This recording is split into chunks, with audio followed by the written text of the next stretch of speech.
presentation, in 2 words, is on resolvent analysis. The authors are Mitul Luhar of the University of Southern California and Beverly McKeon of Caltech. And sort of a quick bio here for Mitul, who will be our presenter. He earned his PhD from MIT in 2012 in, and we'll try not to say this too disparagingly, civil and environmental engineering. But he's seen the light. And anyway, he did a postdoc at Caltech with Beverly McKeon, doing some resolvent analysis on some very interesting problems. And currently he is an associate professor at Aerospace and Mechanical Engineering at UNC. Thank you very much for the introduction. I'd like to acknowledge financial support from the AFOSR as well for some of this work. So today I'll be talking about the resolvent analysis, and particularly in its use in generating low-order representations of turbulent flows. All right. So before I get into that, really, a quick outline of today's talk. I'll start with a little bit of historical context, in particular the origins of the resolvent formulation in instability work. Essentially, then I'll discuss some of the mathematical structure underpinning our results. I'll talk about particular implementation for wall-bounded turbulent flows, pipe flow in particular, talk about some examples of recent modeling successes, and conclude with a brief discussion of strengths and limitations. All right. So, overview. The use of the resolvent formulation in fluid dynamics can probably be traced back to essentially the transient growth non-modal amplification ideas that Professor Theophilus just talked about that received traction starting in the early 1990s. So we all know that linear eigenvalue analysis, essentially of the linearized Navier-Stokes equations, predicts instability and the onset of transition well for a range of flows, but not for some shear flows for which this linearized operator L of the Navier-Stokes equations is non-normal, with turbulent pipe flow, or with pipe flow being a celebrated example, which is predicted to be stable to Reynolds number of infinity, of course. Right? And this is because for non-normal L, non-modal amplification or transient growth of disturbances can be important. Right?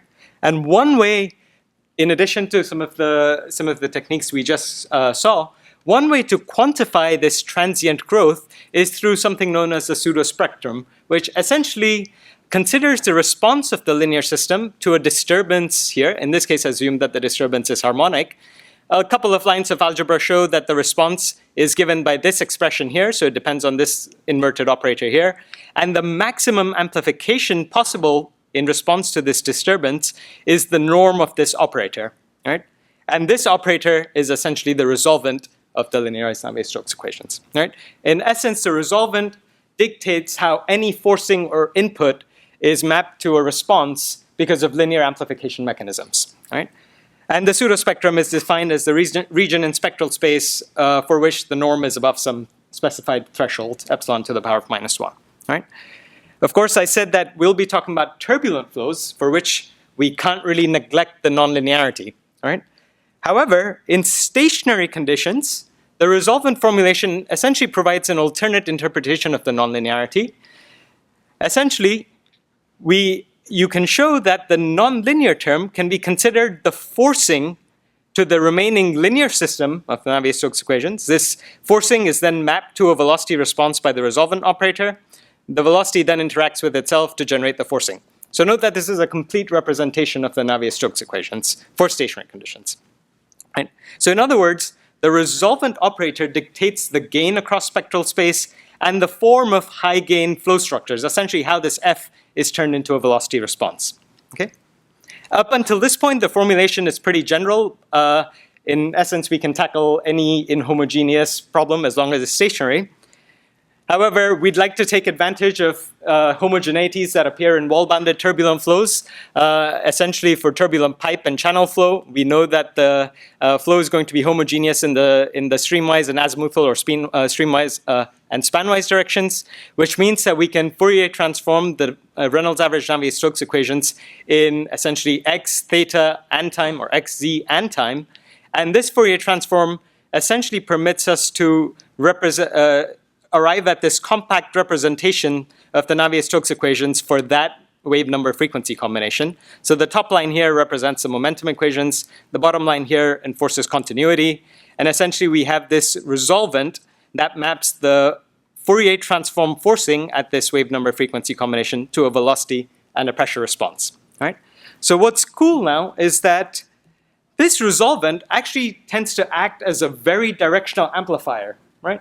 It doesn't really matter what kind of forcing is coming in. You tend to see very similar responses. Of course, this is a squiggle. The response is a full three-dimensional velocity mode. It's a traveling mode, right? And so to translate this insight into low-order models of the turbulent flow, we essentially identify high-gain response modes at each wave number frequency combination via an SVD of the discretized resolvent operator. This yields an ordered set of forcing modes, these phis, response modes, these psis, and the corresponding gains, the singular values, these sigmas, right?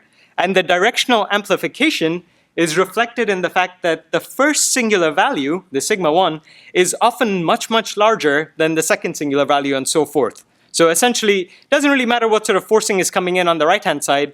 We anticipate the flow to be dominated by these rank 1 response modes, and these rank 1 response modes form the basis of our low-order representation. Right.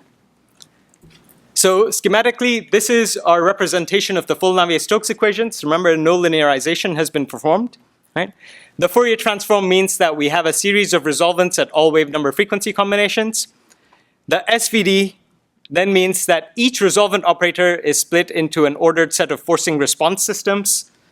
And then the rank 1 approximation means that we're essentially going to truncate here. So instead of considering all of the degrees of freedom in the wall normal direction, we now have just this one mode combination, all right?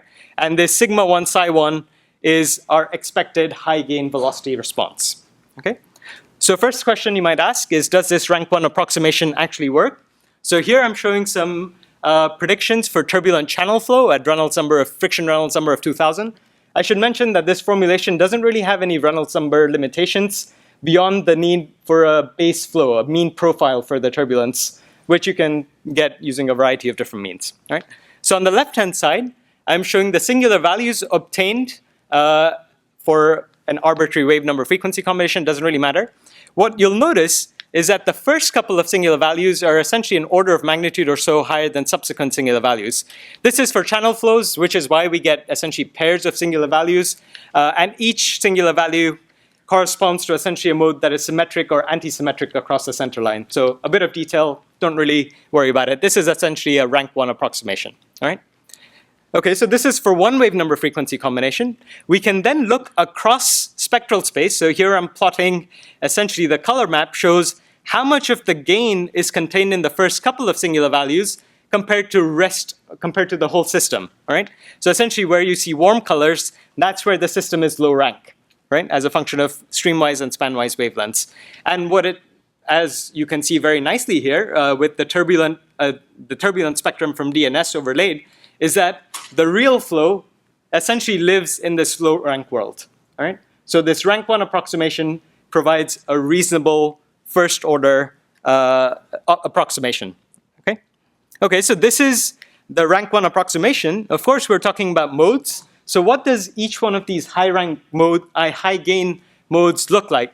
So we can identify the wave number frequency combination, which corresponds to the peak in the spectrum here, right? It essentially corresponds to the energetically important near wall cycle of turbulent flows. So it has some specified dimensionless wavelengths and wave speeds, right? And this is the flow structure that we get from the SVD. This is a Fourier mode. So obviously we see alternating regions of high and low streamwise velocity as shown here. And this is a cut in the spanwise wall normal plane, which shows the counter-rotating vortices that were very nicely illustrated in the pod talk a few talks ago. Right? And of course, the regions of upwelling correspond to negative u velocities, regions of downwelling correspond to positive u velocities. Right? And these are all features consistent with conditional averaged measurements of real flows. Right? The other thing to notice from this plot is that much of the energy of this mode is concentrated at this location, this red line, which is actually the critical layer for this mode. So remember, this mode is a propagating mode with a specified phase speed, omega on kappa x. Right?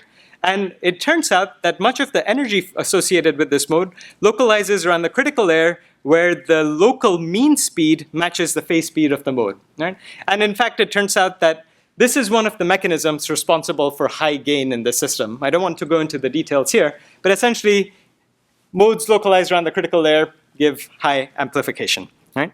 And what this means is that actually if we're now starting to look in spectral space to identify modes that might be energetically important, say for control, you don't really need to look at wave number frequency combinations that give rise to phase speeds that are much higher than the maximum mean flow or much lower than the minimum mean flow, right? So we only need to consider modes in this little gray region here, which permits further reduction of your model. All right, so these are some of the key points. We've used this rank 1 approximation for a range of different modeling studies in the past few years. We've shown that just a handful of these resolvent modes reproduce complicated turbulent structure resembling modulating hairpin packets. We've been able to reproduce some statistical features of turbulent flows, account for active or passive flow control, and provide efficient representations of the exact traveling wave solutions that are known to exist in pipe and channel flows as well. Towards the end of the talk, I'll hope to touch on a couple of these examples. But before I get into that, I want to go over the nitty-gritty details of the implementation of this resolvent formulation for turbulent pipe flows. So this code is freely available. It's a MATLAB code on GitHub. It's a primitive variable code, so it accounts for both velocity and pressure. And it's for pipe flow, as I mentioned. Right? I'd be happy to provide technical support for whoever wants to use it, so get in touch.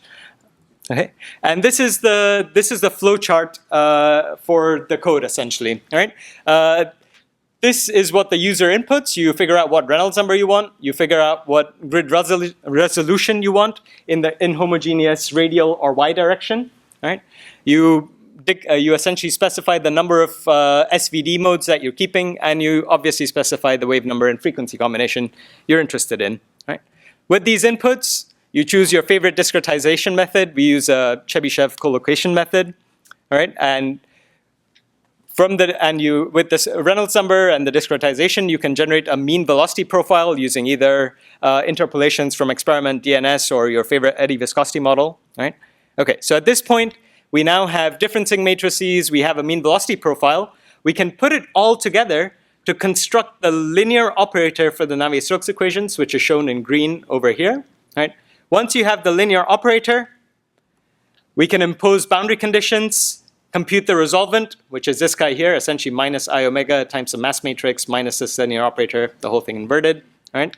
And then we scale. This scaling imposes in the code online an energy norm, but you can choose an entropy norm, for example, depending on your application. Right? And then once you compute your resolvent operator for that wave number frequency combination, you do the SVD, and the SVD gives you the response modes, the gains, and the forcing modes. Okay? Now, importantly, all of these three steps, which are essentially the only things you need to repeat for different wave number frequency combinations, are extremely cheap computationally. So if you have an n of about 100, it takes 0.1 seconds on 1 core of a laptop per wave number frequency combination. For n is equal to 200, this takes half a second or so. And this is because the resolvent is essentially a 4n by 3n matrix. It's quite a small matrix. Okay? And there's also scope for massive parallelization because each wave number frequency combination is essentially independent. So you can throw all of these along to a bunch of cores, compute modes in parallel, and then come back. Okay. This is the code listing. You can't really read it, but the whole point is that it's a handful of well-commented lines. It's not that intimidating and relatively easy to use. Okay. And of course, I've only shown the primitive variable formulation. Many of you might already have Orr-Sommerfeld-Squire codes, for instance. And it's relatively easy to change these to generate your own resolvent code. Essentially, you compute the resolvent corresponding to the Orr-Sommerfeld-Squire operator, and then you just scale it to map the velocity vorticity to UVW, right? Mapped back. Or you can also project onto divergence-free basis functions if you don't want to deal with continuity and pressure and things like that. Right? So these are other potential methods, and I'd be happy to provide details to those of you who are interested. Okay? And this is a sample output. So say I specify a Reynolds number, I specify a wave number frequency combination, again corresponding roughly to the near wall cycle of turbulent flows, crank the handle. This is what we get out. This is essentially isosurfaces of the streamwise velocity. This is a cut in the spanwise or azimuthal wall normal plane, which again shows the presence of these counter-rotating vortices. These are a recurring theme, essentially. All right? And these are, again, features that are consistent with observations. All right, so this is just one mode, of course. what can you do when you have access to a few of these modes? Okay? So here are a few example applications. So the first one I'm going to show is essentially the structure that results from superposing just 3 tridically consistent modes.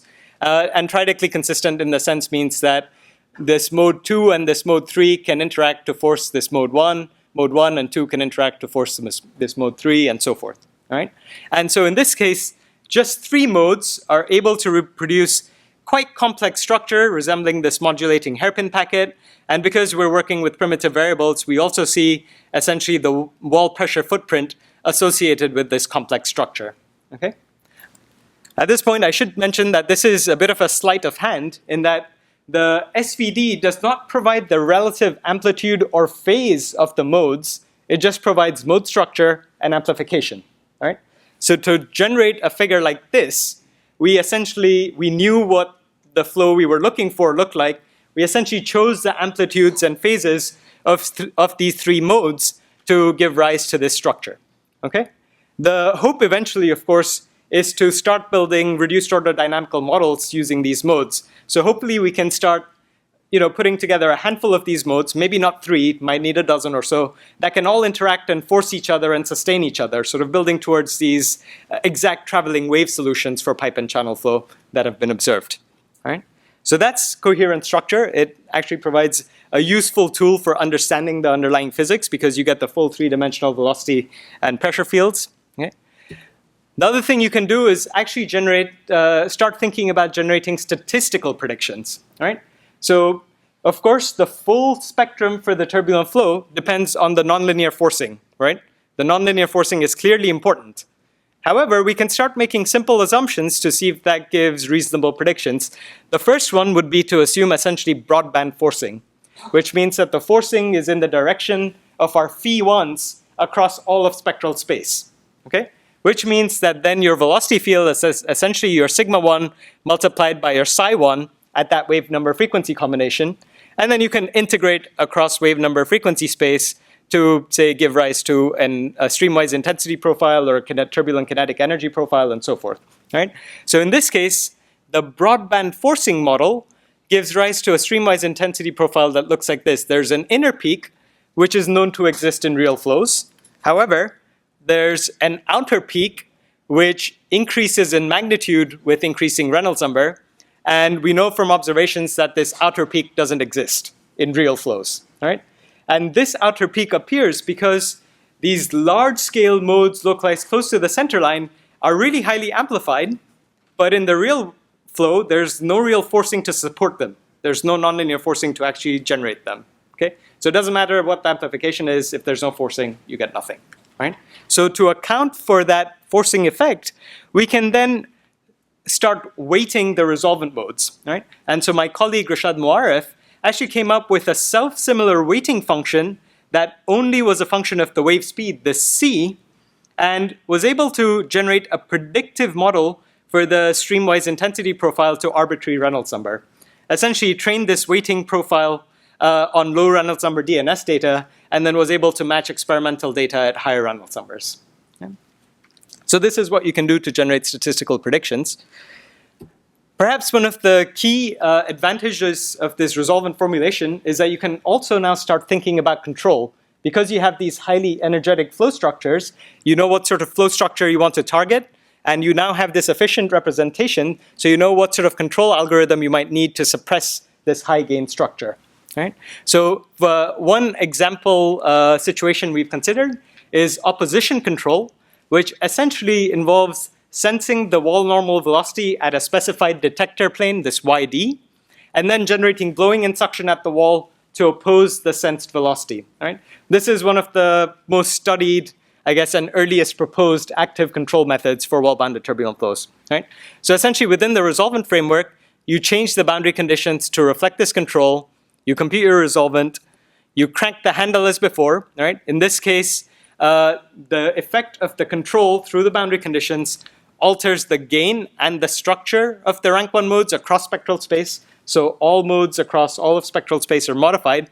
Here I'm just showing what happens to the mode resembling the near wall cycle that I showed a couple of slides ago. Remember, this had counter-rotating vortices that we saw earlier, right?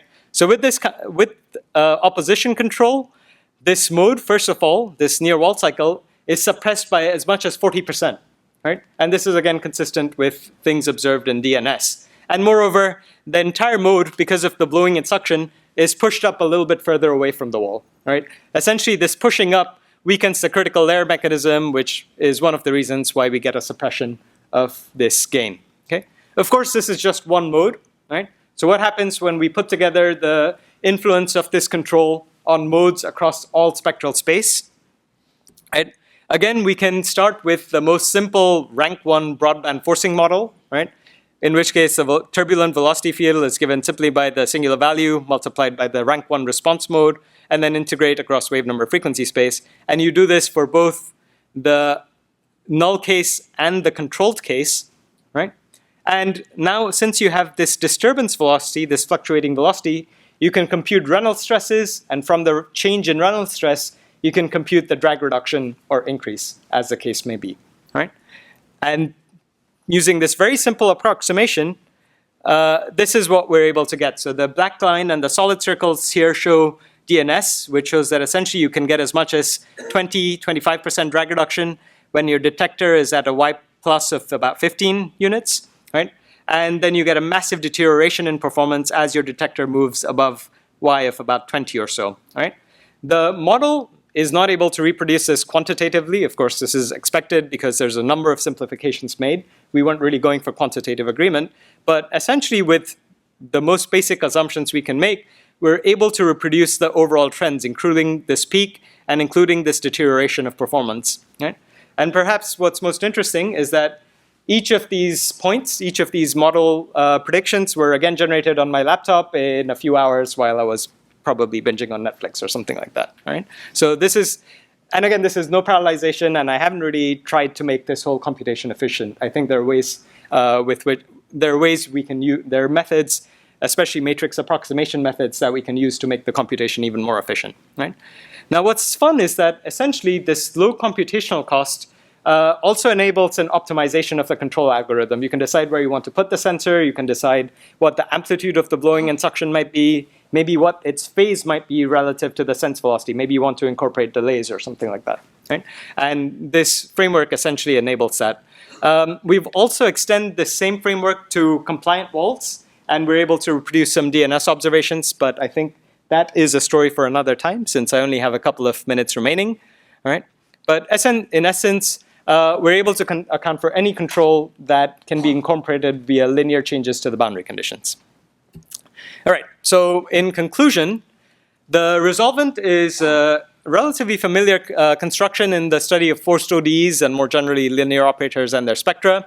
And it's used as a tool to study structures in turbulent and transitional flows, is increasing in a variety of configurations. So Tim mentioned his very nice work on jets earlier on. There's been some recent work on cavity flows as well. And then boundary layers, Couette, and Poisson flows I covered to a certain extent in my talk.